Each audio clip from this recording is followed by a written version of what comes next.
Hello there, everybody. My name is Jacob, and I'm with my good friend Justin. Hello. And today, we're here to talk about a lot of the stuff that's happened in the past month or so for wrestling.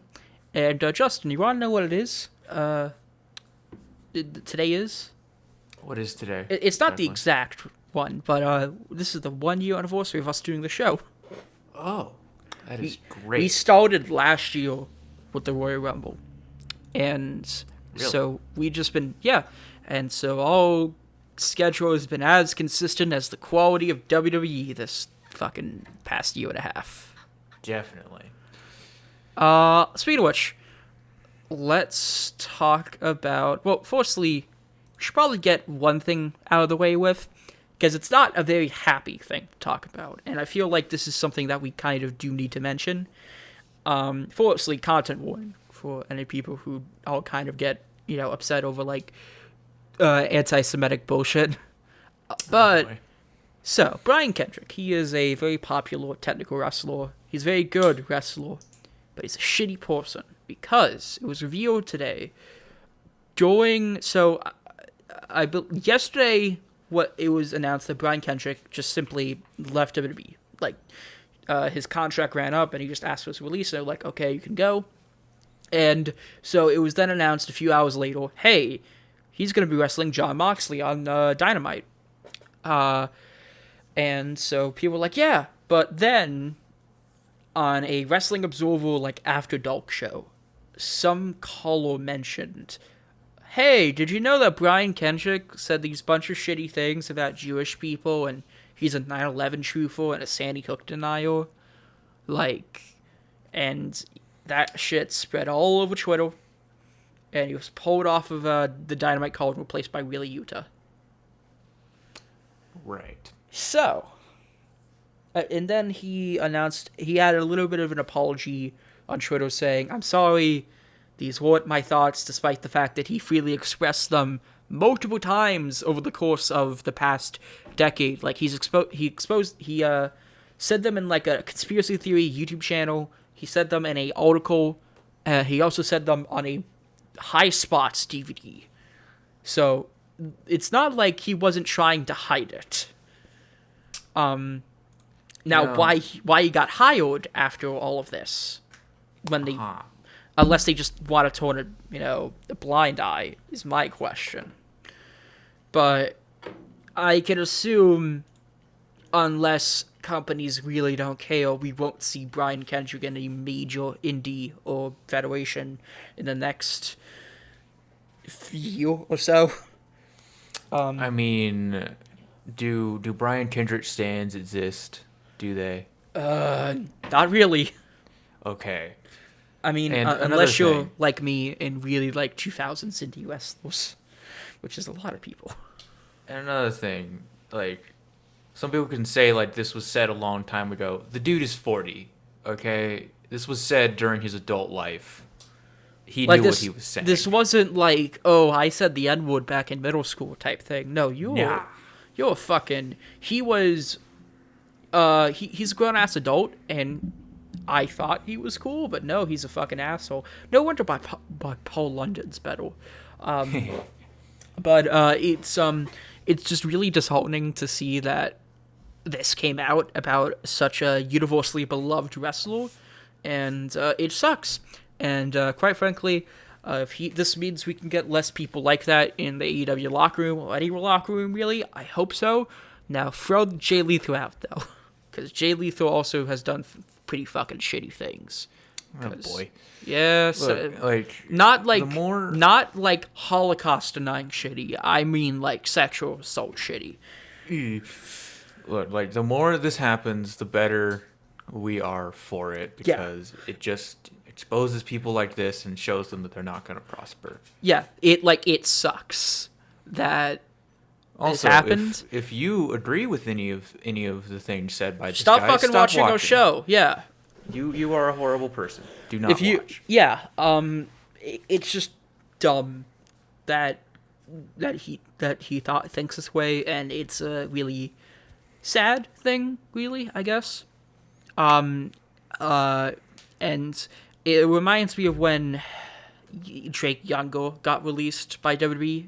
Drake Younger was a referee who was very famous in the hardcore indie scene, and he was like, "Oh, the fucking wrestlers today can't make it in the 2001 IWA Mid-South locker room," and then fucking Ian Rotten, who is, mind you, kind of a shitty person, was like, "Bitch, you fucking wouldn't if you can't last in a room with gay people, you need to grow the fuck up," which is, I mean, fuck Ian Ryan, but yeah, that's...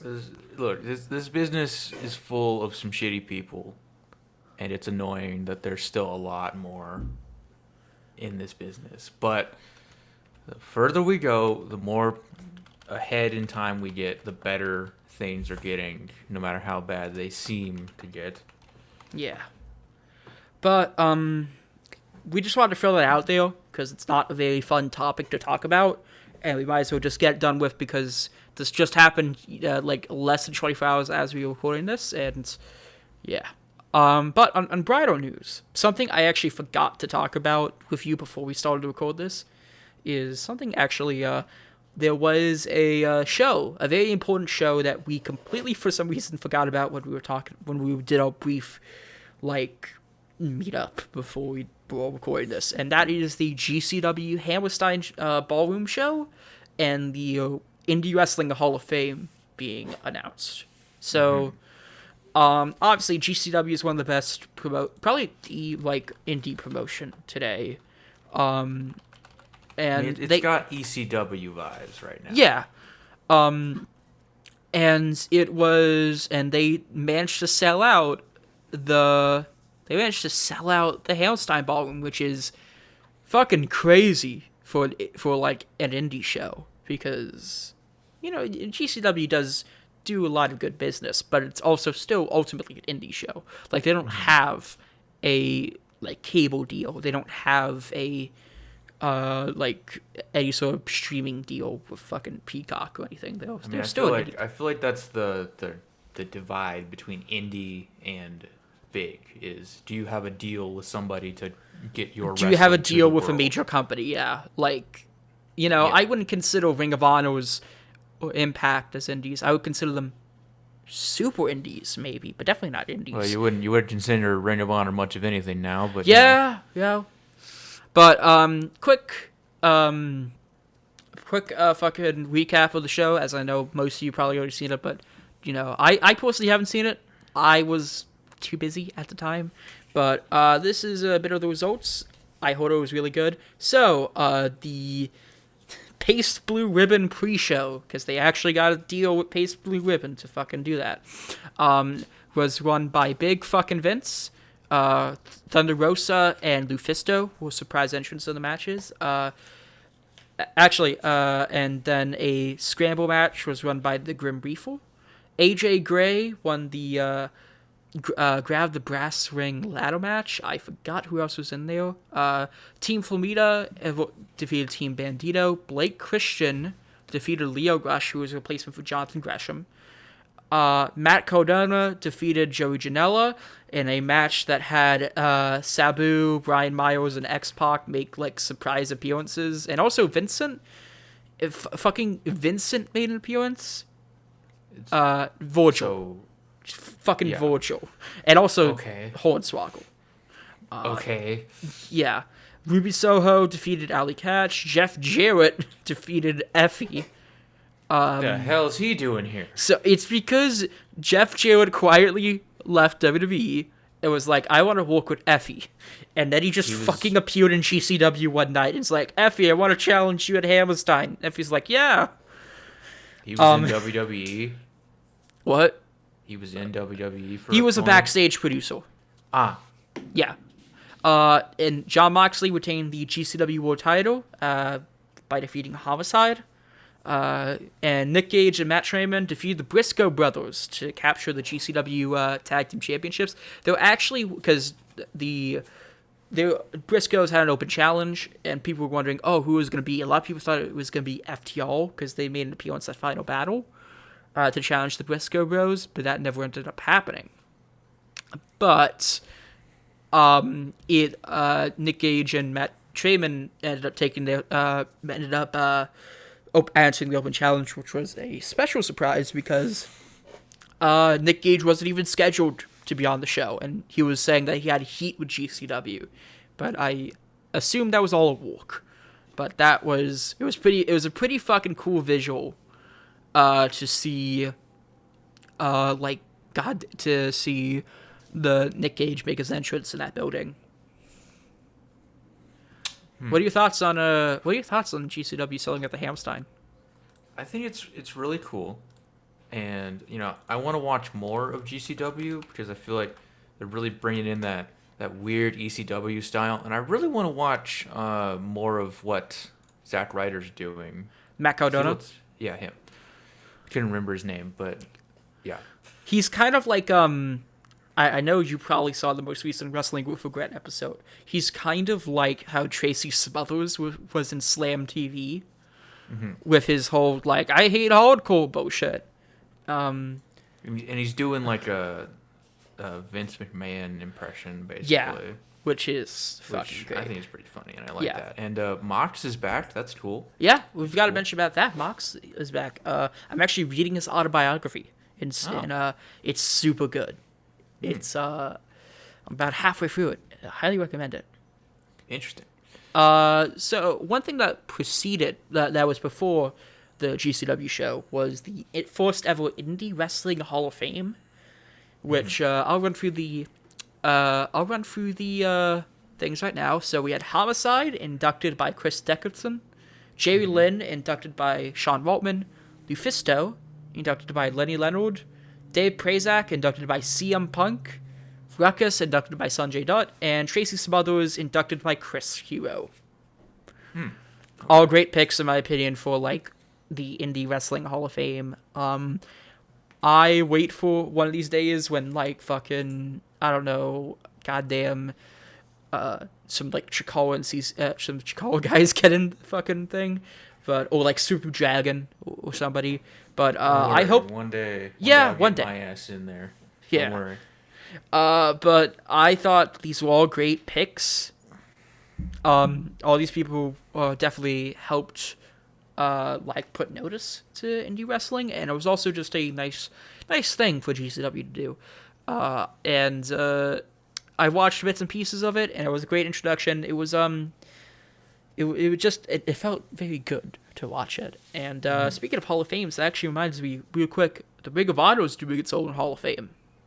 And the first inductees are the Briscoe Bros, which makes sense because they have been with they've been with Ring of Honor since 2002, and they've never left. They've always been with them. So it makes sense to have them be the very first inductee. Out of curiosity, if you had to pick somebody for the Indie Hall of Fame, who would it be? Just a single person, or a few, whatever you really feel like. I mean, I have not indulged as hard as you have into the indie world, but I think eventually Danhausen does have a spot hell yeah. in there. Eventually. He's on a good run right now, but I think he's definitely made his mark on the indie scene. All he has to do is not say the N-word or sexually harass somebody. In that case, yeah. For me, definitely... Speaking of Danhausen... Oh, yeah. Are you aware of the Animalhausen show that's coming up? The Animal... What? Oh. So, are you familiar with POW Pro Wrestling? No, I have not, actually. So this is Brian Zane's company. Oh, yeah, no, now I know what you're talking about. He's the commissioner of the company. And Danhausen's going to be at a show for them called Animalhausen, because they're in the college where Animal House was filmed, and it's going to be pretty interesting. Okay. And if you're looking for some free indie wrestling, POW is now broadcasting on Wrestling with Regret, so go check that out. Yeah, I'll be sure to look that out, because one of these days there'll be a fully produced Danhausen show. You know how Joey Janela has the Joey Janela Spring Break, and that's traditionally a very crazy fucking show with fucking Great Muda taking on Ricky Morton I want that kind of shit with Danhausen. Have him host a Halloween show. I don't know. All right, so I think that's some of the stuff we can talk about at GCW. Let's talk about. Let's move on to something with Tokusatsu related, because this is partially a Tokusatsu show. Yeah. Now the Kamen Rider Zero One Blu-ray finally got released. I have it in my hands. It's a very nice DVD set. I have not watched that much of it. I've watched very little. But it is a very, I like the packaging. The disc seems to be, like, the subs seem to be in, like, goodish quality. I don't know. One thing I am a bit annoyed with is that the footage they use are the broadcast masters, not the original, not, like, the super high definition master cuts. These are ones that are meant to be aired, so if you watched, like, so you're not really getting that much of a different experience from watching the fan subbed release, but obviously this is official, so you probably should support this. It also includes the movie, so if you're into that. And from what you've seen of Zero One, what were your thoughts on it? So I've only watched the first episode and like a little bit of the second one, but I think I've said this before, and I'll say it again. It very much reminds me of like Showa era Kamen Rider, and I love the designs of it. I think the little progress keys are nice. They're a very nice gimmick. Yeah, and the Wolf Dude in episode 2. I love his fucking gun.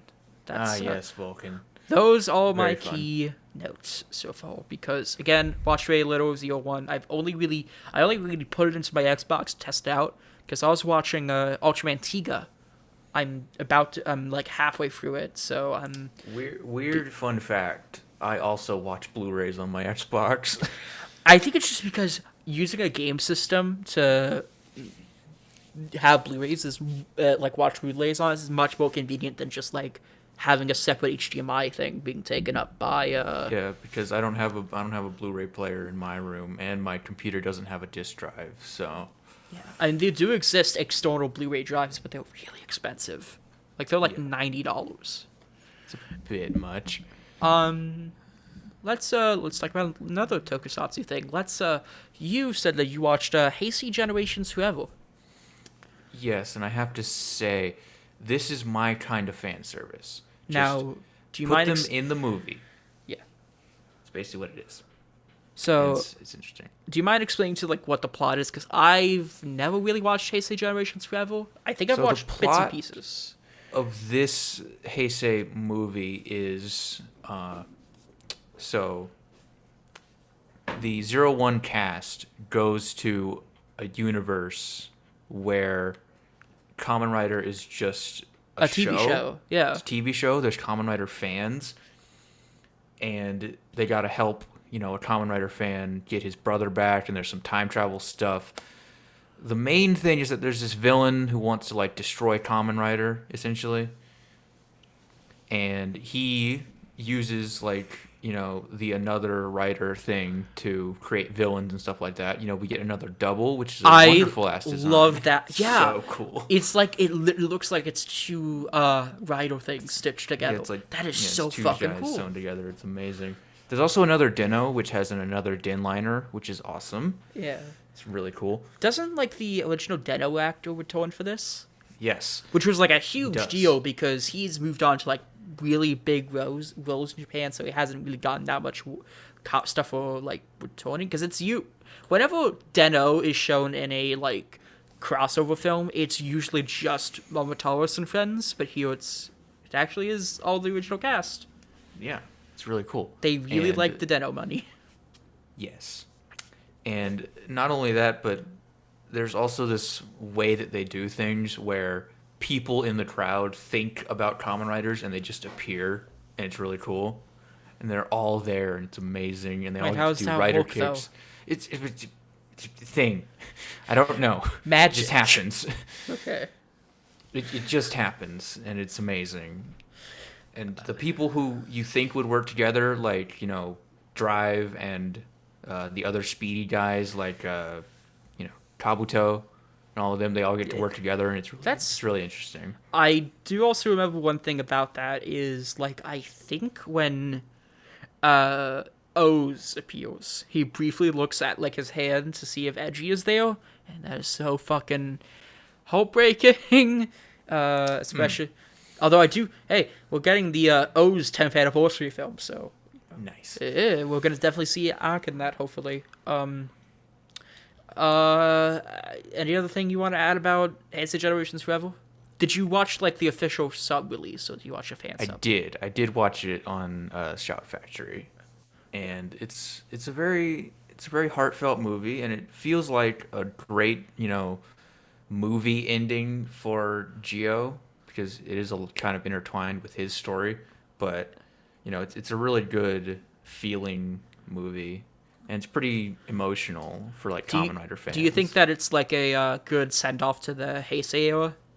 Oh yeah, it's a great send off to, like, Heisei, just celebrating everything, and I think it's, like, on par with Superhero Senki, which I need to watch all of. I watched end of it. I've heard Superhero Senki. Is that the one with that came out recently with the guy named Shitaro in Yes, it? that's the one where, like, everybody appears, all Sentai, all Rider, and even, like, Ishinomori technically appears.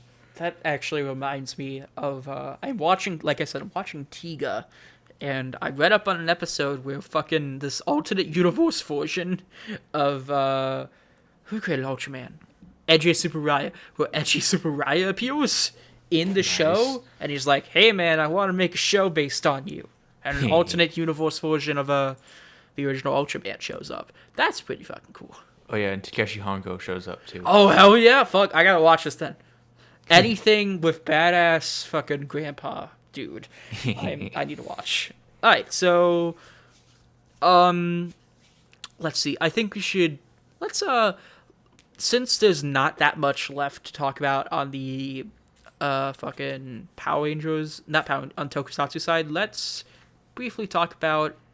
You said that there's plans for the anniversary season of. Yes. So we already know that Power Rangers' next adaptation is going to be of Zyuohger, the animal season, which is also an anniversary. And it's also the anniversary of Power Rangers. They're actually correct this time, because 1993, 2023. It's not like how WrestleMania does the stupid thing every year where fucking, like, it's like, oh, it's the 10th anniversary of Mania. No, you're 1 year off. Idiots. Anyway, but I'm hoping it's going to be good. We don't have any real details. We just know that it's going to be that, and it's probably going to be an anniversary season. And I just hope that they do it well, because Zyuohger's a fine show.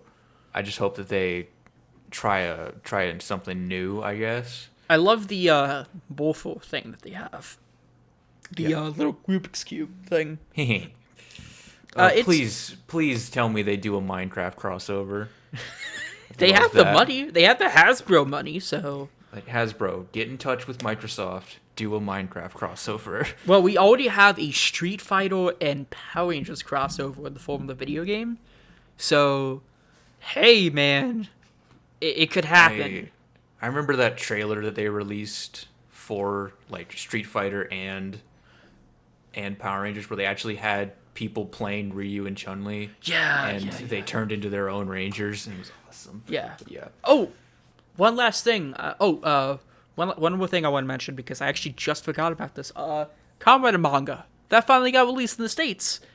Nice. And it is it's basically this, like, it's like a size of an encyclopedia or like a college textbook, and it's very big. It's very nice. It looks beautiful. I've read through it partially, like the first few pages. Again, very nice. I love the alternate. Great work by Ishinomori, and this hopefully it's gonna go back. Hopefully it's Wolfire Weed. Have you considered picking it up? I have not. I didn't know that was happening. I kind of want to pick up both that and the Go Ranger Sentai manga. Yeah, I want to pick that up too. You might want to do the Girl Ranger one for us, because that's significantly shorter. That's like Yes. that's like 200 pages. This is like 600 pages. Jesus Christ. Okay. Yeah. Okay. Dawn Brothers. Let's also talk about that because that is important. So what do we know okay. exactly? Firstly, I think did they already appear in Zenkaijo? I would have to ask Mab about that because I Yeah. have not been paying attention. Me too. Alright. Yeah. So, from the looks of it, I want to say it's partially based off of. So, I don't think that much information has been given off of it. Based on the look of it, I Well, kind of get the vibe yeah. this is like themed after like Japanese culture, well, obviously Japanese culture, but like themed something. I don't know. Well, It- specifically, it is all based on the myth of Momotaro, because we have the main guy who is supposed to be like a Momotaro, and then Momotaro has these other animals that all the other ones are based on. Oh. Because you have a bird, a dog, and a monkey. Yeah, a bird, dog, and a monkey, and then you have an Oni, which is the thing that they're fighting, but she's going to be with them. But it's all based on that single myth. Essentially. That's a cool thing. One, the Black Ranger looks like a fucking Sonic the Hedgehog character. I don't know why they're doing that. I just hope that all the CGI is okay. But, we got to live with what we got to live Yeah, with. I guess. I mean, it looks fine. Obviously, we'll get more details about it. Okay, so this is I found an article about it on Toku Nation. I'm gonna read it to you. So in different traditional suit actors, Kuchi Brothers and Insu Brothers would be computer animated Rangers. So we're gonna have I think this is the first time we had a not completely, but partially animated main Rangers. I'll tell you something, though. This is the first male Pink Ranger. Really? Wow. Yes. Took them like 45 years. Pretty much. The Dawn Brothers team will channel the success of the Sentai Gears with a new model of equipment known as an Avalto Gears. The team's signature weapon is the Dawn Blaster, a double-barreled pistol with gear features. Dawn Momotaro carries a unique weapon, the Zang Glass Sword, that can also use the gears. Lastly, a quick promotional shot gives Dawn Brothers' personal vehicle, the Enya Rhydon. So, it looks like it's gonna be a semi-sequel to Zenkaijo. Kaito and Juran are going to be making appearances. Another thing, since I mentioned that this is the first male Pink Ranger, do you know High School Heroes? Do you know that? I've heard about it. First trans Pink Ranger. Yes. I actually Very thought that's progressive. really good. Yeah. Now if the progressivity can translate to Toei not being shitty people behind the scenes, then yeah, That'd be great. Yeah, that'd be great. But I think that's great. I heard High School Heroes is really good. I want to watch it. It seems Yeah, great. it seems like a nice little slice of life sort of thing. Yeah. But Dawn Brothers looks fine. I don't know if I'm gonna keep up with it. Like I haven't kept up with Zenkaijo at all because I'm just busy too much. But and also it's just look, man. If I'm watching a show, it's gonna be binging it, and it's gonna be fucking. I'm not gonna download all that shit from the cat site. But it looks fine. It's very interesting that they're gonna be keeping over stuff from Zenkaijo because that's like when. You know when Sun Falcon and Dejiman were like semi-sequels, but not really? It's like that. I mean, I liken it more to how Power Rangers started because, us in America, we're kind of more used to the whole carrying over thing, sort of. But In a way. Yeah. I mean, Kamen Rider did that thing where like one character would continue like after it be in the series constantly and kind of carry like over stuff. Ichigo and Nigo and all that. And then that one Doctor character, I think I forgot his name, but he was the person who he also played the original Ultraman. So yeah, Then I like forgot his name. V3, but yeah. Yeah, and I think Amazon's as well. Yeah, a lot of stuff. Or even Ultraman. Ultraman also had a similar thing where like frequently past Ultras would make appearances.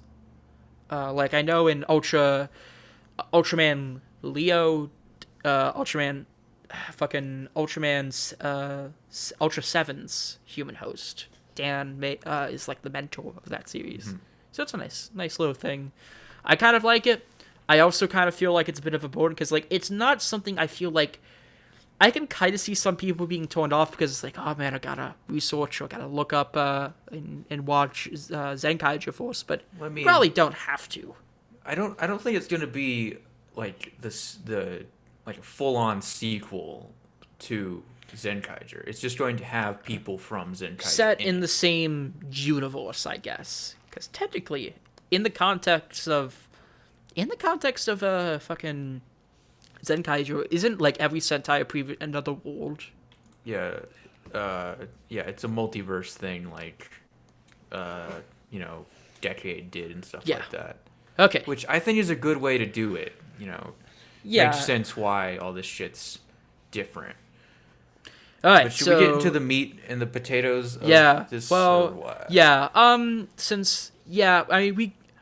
think we should talk about the Royal Rumble since, admittedly, we were going to talk about Bola, Impact versus Ring of Honor, and maybe 2K22, but Impact versus Ring of Honor, I'm not that knowledgeable about. Bola literally just wrapped up, and people are still waiting for the DVD release, so maybe we shouldn't talk about that.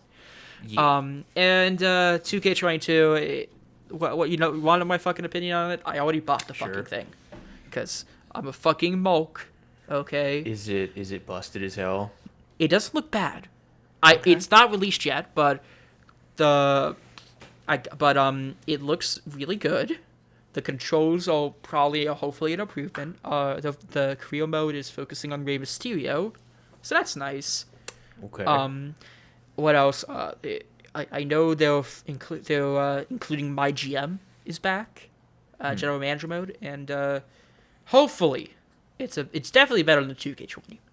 But I'm hoping it's worth the money I spent on it because, fuck, man. I decided the roster is good.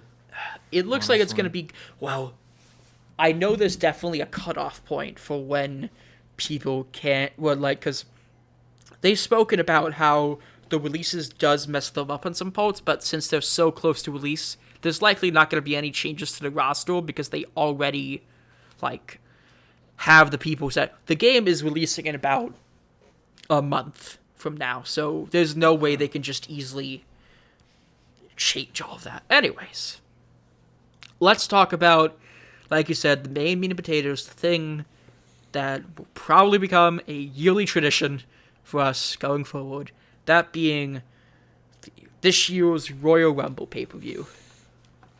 Yes. Now, so it's not good. I think that's you've heard about that with everything. That it's no surprise. I think if there's a house where good is, it is standing on the fence, wishing it was there. So it's not good, but it's not far from good, honestly. So So firstly, the opener was Roman Reigns versus Seth Rollins. By the way, I hate how Seth Rollins' middle name is Seth freaking Rollins. Why do they have to do that? Just call him I don't Seth know. Rollins. Yeah, just have that be his nickname. Don't actually have that be his fucking ring name. It's stupid. It was fine because I watched it midway through. It was fine. It actually was pretty good, except for the ending. The ending was a DQ finish because Reigns applied the guillotine choke, but then Rollins grabbed the ropes to avoid the submission, and Reigns refused to not release the hold, and so he was disqualified, and then causing the title to not change hands and to have Rollins just not win the title, which we all knew this was gonna happen. Yeah, right? He doesn't have to win the title, but why fucking have that be just have him take a pinfall loss? He doesn't need do you really want to? I mean, I'm not saying don't protect him because he's still a really good wrestler, but I'm saying why have a DQ finish? It's kind of stupid. I mean, I kind of feel like they should have done a better DQ finish. Like have Roman actually win the match, but with some screwy shit, or just have Roman win because he's your top guy. You're Yeah. not hurting Seth by having Roman win. Like, we've seen before that they're on equal ends. That there's no fucking way that, like, like, you're not really, I mean, for starters, Seth is, has one up on Roman because he's beat more people. yeah. Technically. And he's, and yeah, sure, he hasn't won a world title since forever ago. But That was also, like, what, 5 years ago when he won the Universal? Yeah. But it's, fuck, man. It's, it just didn't need to have end in QQ. And then afterwards, Rollins beat up Seth with Steel Chair. Yeah. Then the women's match happened, the women's Royal Rumble match, and it was decent. It was okay. It was better than the male one, honestly. It relied a lot on free agencies and a Hall of Fame people. Because let me do a count. I'm on the Wikipedia page of the people in the match. 1, 2, 3, 4, 5, 6, 7. 7 people were from SmackDown. 7 or 8. I forgot. I think around that number. 1, 2, 3, 4, 5, 6, 7, 8. 8 people were also from Raw, and the rest, which were Melina, Kelly, Michelle McCool, Sonya Deville, Cameron, Ivory, Brie Bella, Alicia Fox, Mickey James, which, by the way, Mickey is actually a pretty cool entry because she came out with her TNA theme with the Impact Knockouts belt. That was nice. cool. I just wish she did more in the match. Yeah. Like, Impact was, like, bragging about it, like, oh, we got both Ring of Honor and WWE in the same fucking thing. And it's like, yeah, but, like, how does this benefit you? Like, I highly doubt people are going to watch Impact because of this. I don't think it benefits anyone, really. Yeah. Sarah Logan, who made her return, Summer Rae, Lita, Mighty Molly, who got in a little tussle with Nikki Ash, which I thought was pretty nice. And then the biggest shock, Ronda Rousey, who won the match. And I was so happy when she got into the match, because then I knew that it wasn't going to be fucking Charlotte Flair. That's true. So happy. That's the one slight good thing about this, but also, God, I don't know. But I kind of wish that. Yeah. I don't know. I kind of wish somebody else would have won. Like, this would have been good to push Naomi, in my opinion, who's always been in a very interesting position where she doesn't really fucking do anything. Also, it doesn't help that shortly after she won the Rumble, I saw some tweets that she believes in some fucking weird shit. She also believes that the Sandy Hook shootings were a government conspiracy, and she's an anti-vax, so god damn it. Yeah. Fucking first that chick from The Mandalorian, now this. Why do hot ladies have to be fucking stupid? Yeah. It's just, Why?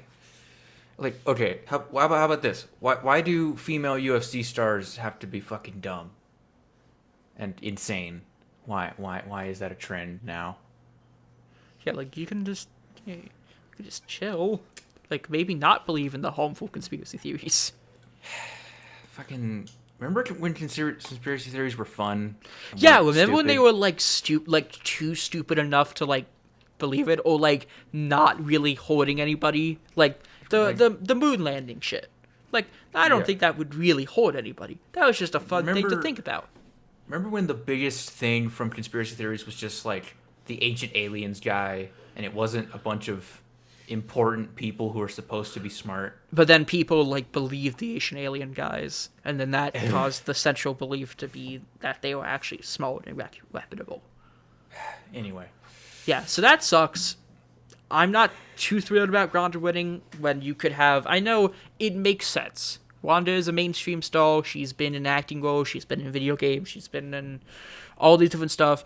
But like also, you know, and she's okay. She's pretty good in the ring. On the mic, she sucks though. Like there was a segment on Raw where she was cutting a promo and the crowd was booing her and they put in a very fake crowd cheering sound effect. So WWE, you gotta stop doing that, man. it's amazing how even after the Thunderdome, where they had complete control over the like audience, they still can't get fake crowd sounds to sound authentic. You know what? I am more happy about Ronda winning, but I really wanted Rhea Ripley to win, honestly.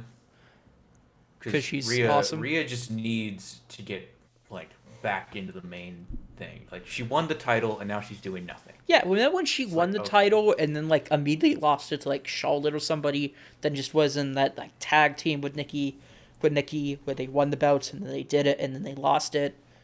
It was just kind of it's a mess. And then Nikki is like, God damn it. You had a cool gimmick and now you're doing this. It's like, ugh. I Why? think the superhero thing isn't horrible, but I also feel like I don't know. He doesn't like it feels like a very Vince decision. Let's say It that. feels like how did the hurricane come about? The Hurricane came about because it was like shortly after Shane Helms joined the WWF, and I think it was just because he was a really big comic book fan, and He's got like that Green Lantern tattoo. yeah, and he wanted to try out the like superhero gimmick, and you know they were said, oh, it will never get over, kid, but he still did it anyways because they thought it would be funny. He ended up being like one of the most popular people in the entire invasion. Yeah. And speaking of Hurricane, Mighty Molly's here. That was kind of neat. Yeah, it was nice to see the two superhero characters interact. Also, plus Molly Holly rules. Speaking of women's matches, Becky Lynch defeated Doudrop by pinfall in it was a match.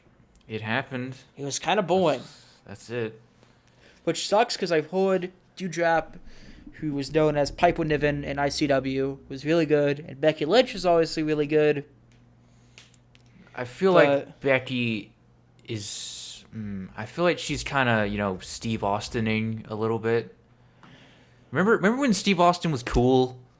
Yeah. And then he kind of petered out after, like, 1999. Where it just kind of became like everyone was trying to be like Steve Austin. Well, I mean, like, Steve Austin is now a watered-down version of Steve Austin in, like, 2000, 2001. And it's like, that's what they're doing to Becky. It's like, she's cool, but the best part about her is the whole goats on her coat thing, which is funny. That's about it. Yeah, Do you like her coat? I like her coat. I did like her coat. Alright, okay. Then we get to, in my opinion, the worst fucking match of this entire show. Bobby Lashley versus Brock Lesnar. It was a good match. It was a good goddamn match. There was two big men doing big men things. They beat the shit out of each other for a few minutes. Then fucking Roman Reigns comes out. After the ref is knocked out. He spears Lesnar. And he's like, he goes over to Paul Heyman and is like, hey man, come with me. And Paul Heyman was like, yeah man.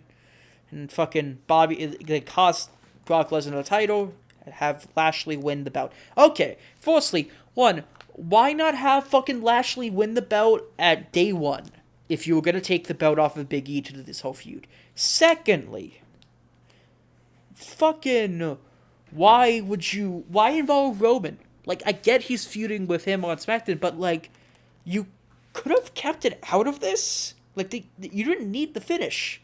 And it just kind of leaves fans with, like, you fucked us over type thing. Well, I mean, the thing is that their original plan for day one was to have Brock Lesnar versus Roman, right? Yeah, and then Roman got COVID. So I think this is them correcting in a roundabout way. Like if there's a straight line in a maze, they're going squigglies. It's like, okay, first we'll go here, then down here, then up here, then down here. Oh God.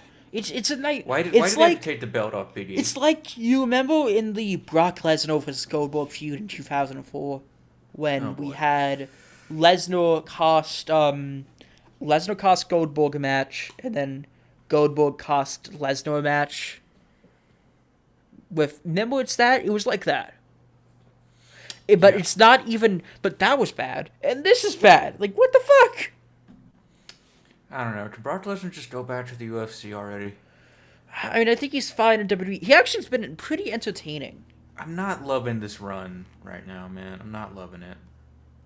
You just think it's like kind of overplayed a bit? I don't know. I'm just pissed off that Big E lost. Okay. Yeah. He just took his title, made it even more boring than it already was. And now what is it with the New Day and getting screwed out of titles? What is it with the New Day? And it's because of Brock Lesnar too, because he took Kofi's title as well. Damn it! Sooner or later, Xavier is gonna meet the same fate as him. Okay, I wish. Isn't he the king of the ring? Where the fuck was he? He's injured. Damn it. Okay, so after that was Miz and Maurice taking on Edge and Beth Phoenix, which was just a question. Yes. Why? I know why it's called a mixed tag match, but if they're not actually mixing, why is it a mixed tag match?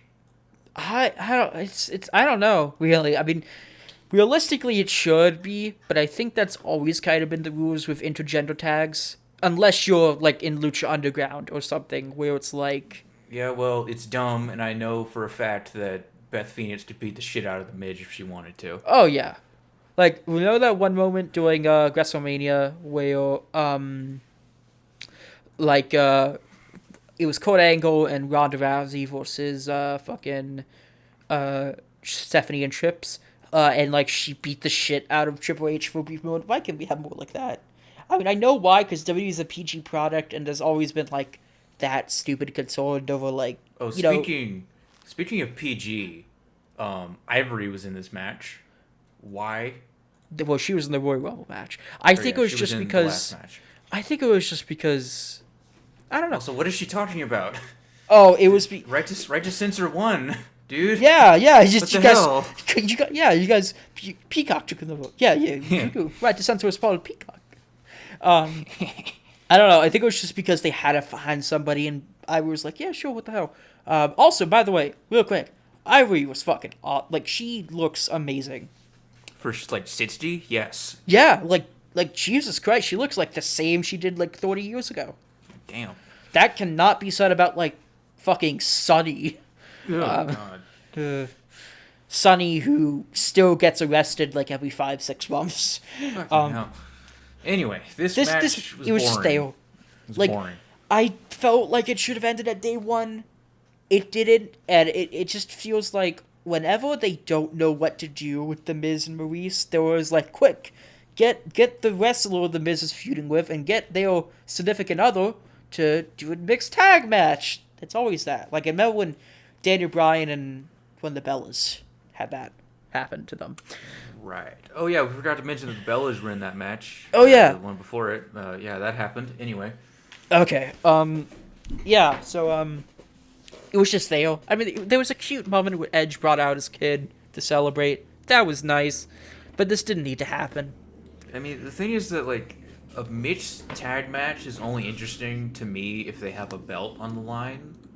Because it's kind of a cool little schmoz to think about someone else pinning the belt guy. Like when Santino Marella and Beth Phoenix like did the match where like both the women's title and the IC title were put up for grabs, or like I think a similar thing was with like the Cruiserweight Championship in like 2001 or so. Well, it was Becky and Seth versus Corbin and Lacey Evans. Yeah, that wasn't good, but it had an interesting stake of like, whoa, what if like Baron Corbin won the women's champion or whatever? And that also had some, men on women action, because you had the fucking bit where Becky was got the end of days put on to her by Corbin.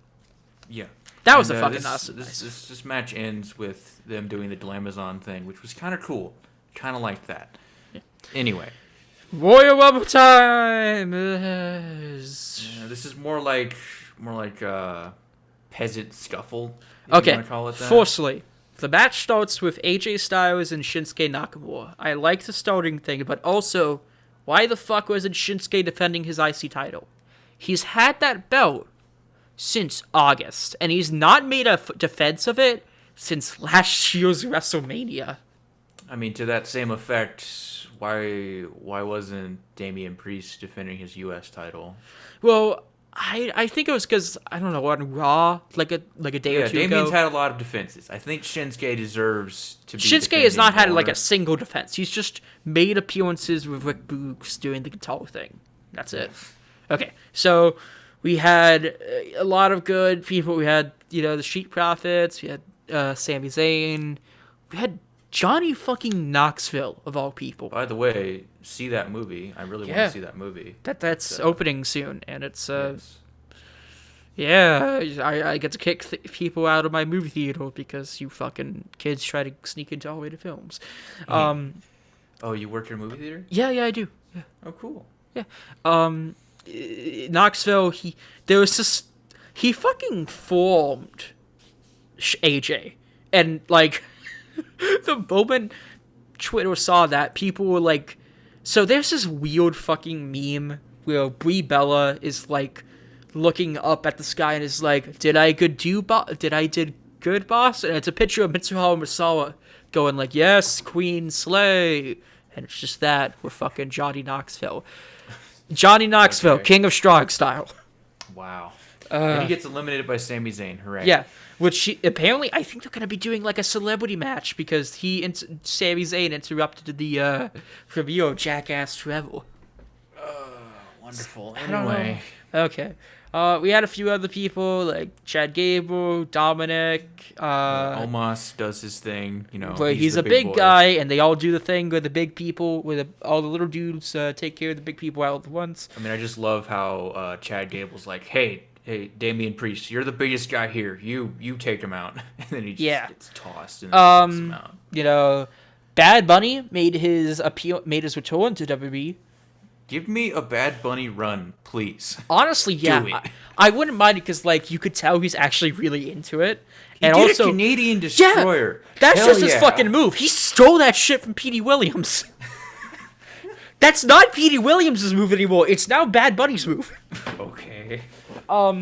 Shane McMahon made a fucking appearance. Oh, should we talk about the Shane Yes, McMahon let's bullshit that's do it. happening? Okay, Oh, so boy. Shane apparently had a lot of heat on him backstage because he Yeah. was doing some changes to the Rumble.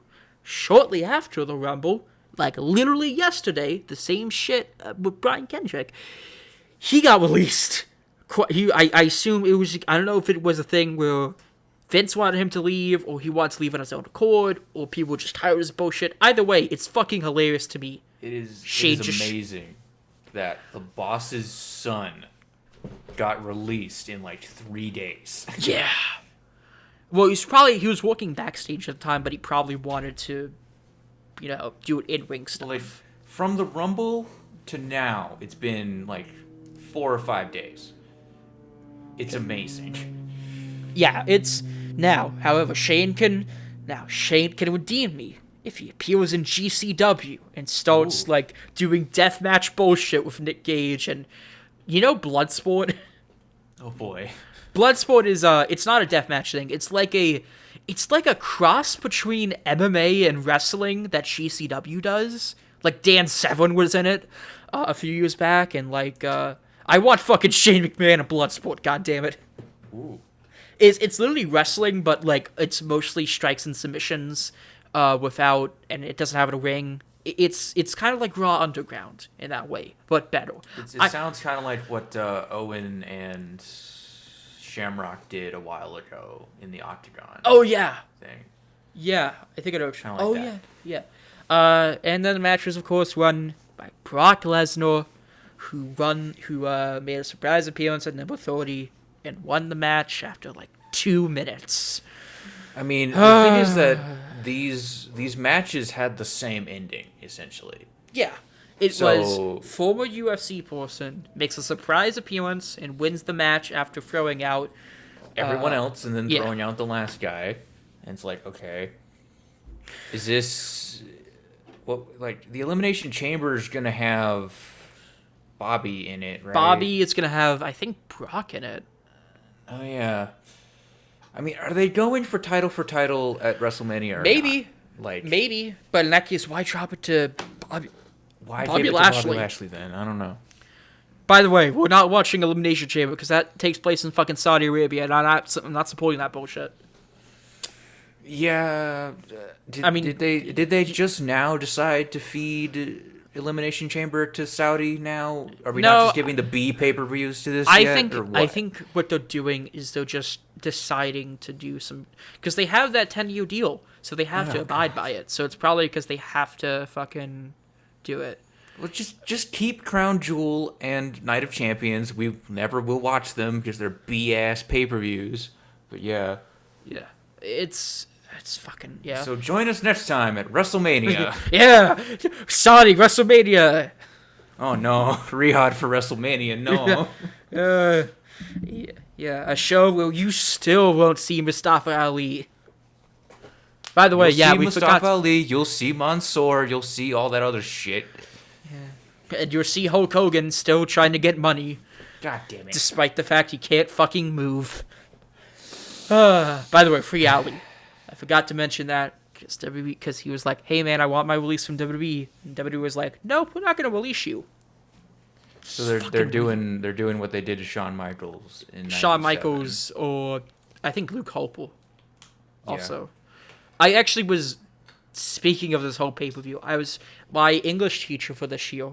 Her husband really likes WWE, and you know we talk about it on occasion because she knows I really like WWE, and she asked me, "Hey, what did you think about the Rumble?" And I was like, "It sucked," and she was like, "Oh, my husband also thought it sucked." So. Yeah. Yeah, I mean, it's so fucking, like, the Royal Rumble is always, like, the best feel-good, like, not even, like, the best pay-per-view, but, like, the most exciting one. And, like, you shouldn't make it a fucking, like, it's January sort of thing. It should be like this is the Royal Rumble type thing. Like, you never have that feeling towards, like, WrestleMania, I would say. I really hate it when they turn Big Four pay-per-views into fucking boring nonsense. Yeah, like, 'Cause this is the shit that people like to watch. This is what people watch and come back for, and And you that's- make it stupid. and that's why I like when, like, other companies, notably AEW and, like, Impact and even Ring of Honor, when they are live, they do just occasional pay-per-views, and they just have their bigger shows be on, like, free TV or like a streaming exclusive or whatever. Like, technically, if you want, this is a streaming exclusive. Well, not really. Oh, yeah, It's available on regular paper. It's not a pay-per-view. It's a live pay-per-view. premium event. Yes. Just say pay-per-view. You're not paying per view though. You should just Yeah, watch it. just- I mean, I I don't watched know, this on say- Sunday. Fucking, I don't know. Don't say live premium event, okay? That is some, like, sports entertainer bullshit, okay? Just say show. Just say show. Say it's show. super cold. I don't know.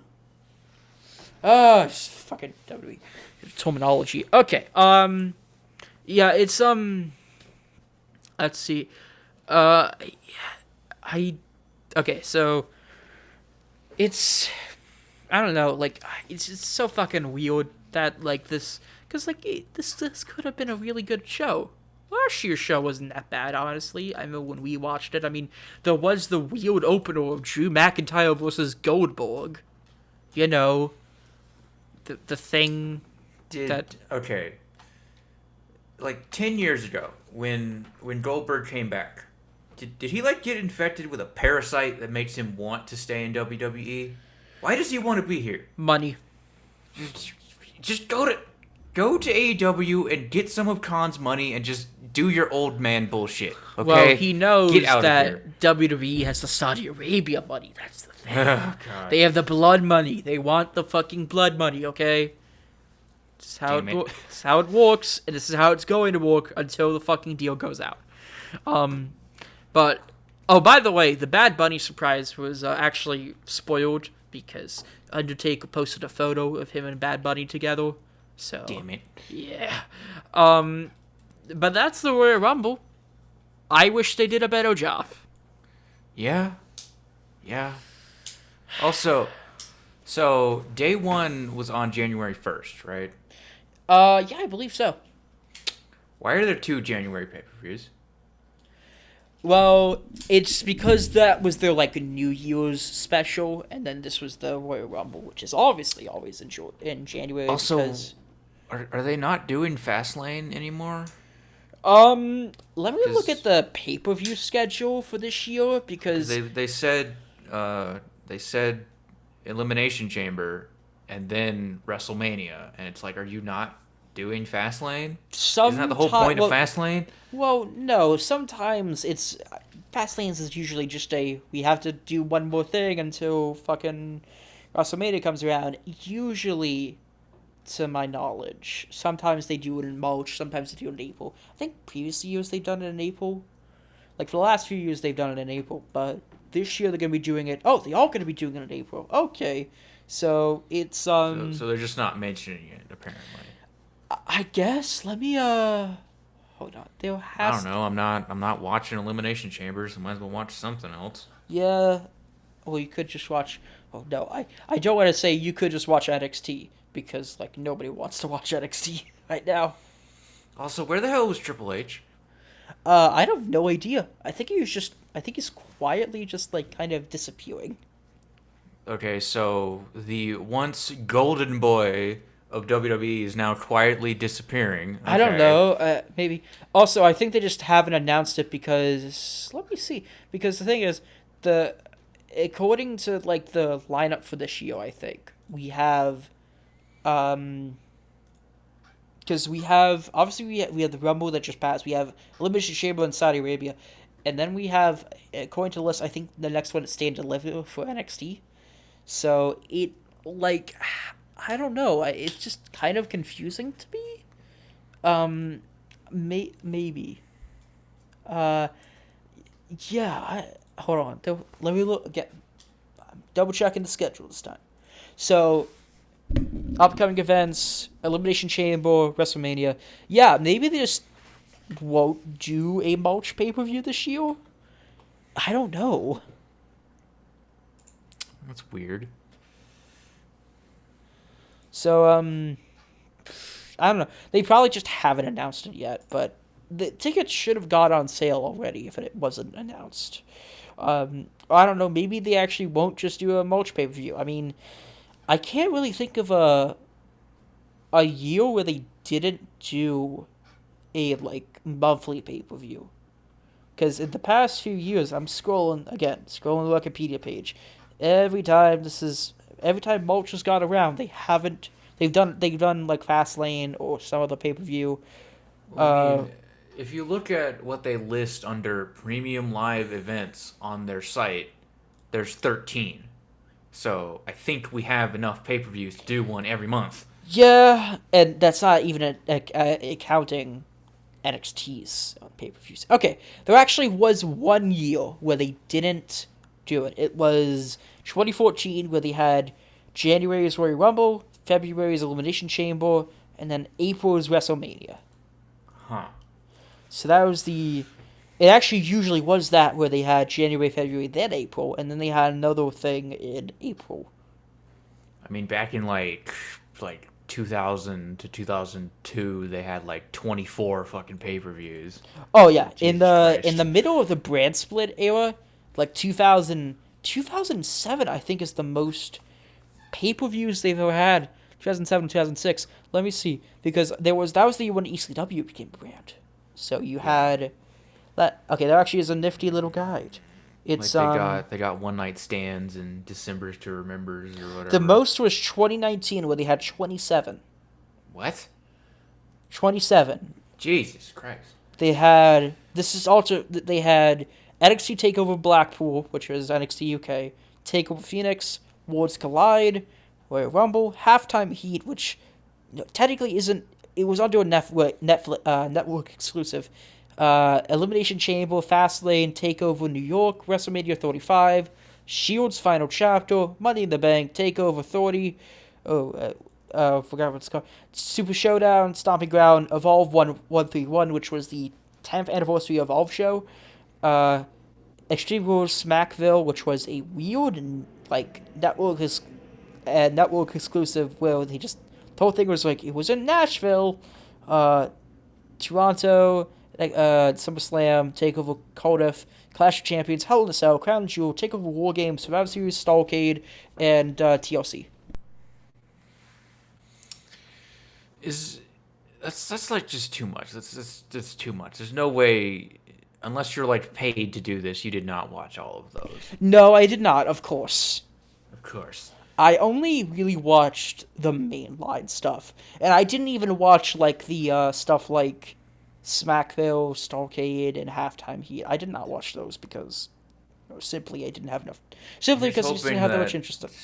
Here's hoping that Cody Rhodes finds a way to take those names from WWE so we can get good versions of Starrcade and Halloween Havoc again. But I think that's it. Unless you need anything else to add. Not really on that topic, but so they're going to Texas, right? They're going to Texas. Yes, they are. Hooray, fucking Texas! God damn it, fucking Texas. Anyway, You're not thrilled about Texas? No. Anyway, what else do we have to talk about? I think that's it. I think we really talked about everything. As for a rating for this show, like a D+, honestly. C- maybe even. Yeah, C-. I'll go with that. Yeah, like it's not infuriating, but it is. No, it's not SummerSlam bad, but it's not good either. You're not gonna be. Look, if you missed it, you're not missing anything. Basically, is what we're trying to say. Like, I think wrestling, once you get to the point where you just have to read the results and that's all you need to be a wrestling fan, that's when there's a problem. When there's not enough to keep you interested to actually watch the damn thing, there's a problem. Like, the only reason I do that is because I don't have enough time to keep up with live wrestling. So sometimes sometimes Twitter just fucking spoils the results for me. Because, yeah. So I think... And I mean, you really don't have to watch any of the stuff that WWE's putting out right now. It's not worth it. Spend 4 hours doing something else. Literally watch any other company and you'll get a better experience. You know, I'm not always the biggest fan of AEW, but they're actually putting out something worth watching. So yeah, especially with like, I think there was like a rumor going around that like Daniel Bryan wants his own faction where it's like a Cobra Kai type thing. Ooh, which that would be fucking cool. I mean, what is? We haven't really talked much about AEW right now. What is the current deal right now? Okay. AEW. Well, CM Punk, this actually happened last night. CM Punk got his first loss to MJF. Oh. So they're putting over the young talent for that. Adam Page is feuding with Lance Archer, and they're gonna have a death match soon. Who is the world champion? Adam Page. Ah, okay. Yeah, and that's really cool. I think Adam Page has a lot to offer. Yeah, honestly. And fucking the house, and also Brody King debuted for AEW. So Brody King, he is a partner of Malachi Black, and they're known as the Kings of the Black Throne. Oh. Yeah, and they're having a little feud with Death Triangle, so that's nice. Uh-huh. And also the Tag Team Championships changed hands from the Lucha Bros to the Jurassic Express. Oh. And also, some contracts are running up. I know Joey Janela is probably going to resign, but I don't know if not Jungle Boy, I don't know if Marco Stunt is going to resign. Oh no, Marco because he just hasn't been used on television. Like, Christian Cage basically replaced him in his stable. So I have one response to that. Do you want to hear it? You just said, oh no, so... I have another response. What is it? To Christian Cage replacing him. Good. I don't hate him. I just do something else. He's just the third guy in Jurassic Express. It's not very interesting. He's just kind of there. And then I think somebody else, contracts expire. I know there's like one other person. I forgot their name. So, let's see. Let me fucking look it up real quick. So, expiration date. So, Brian Cage also looks like he's going to leave the company because is going to expire soon, and he's not been featured on television since he lost the FTW title. That's odd. Cody Rhodes is technically a free agent, but he's That's probably weird. not going to be doing anything. Lance Archer is going to expire soon, but I don't know if it's actually going to be. I think he's probably going to, renew it because he's being featured heavily. Leo Rush is the already expired, and he said he's a free agent now.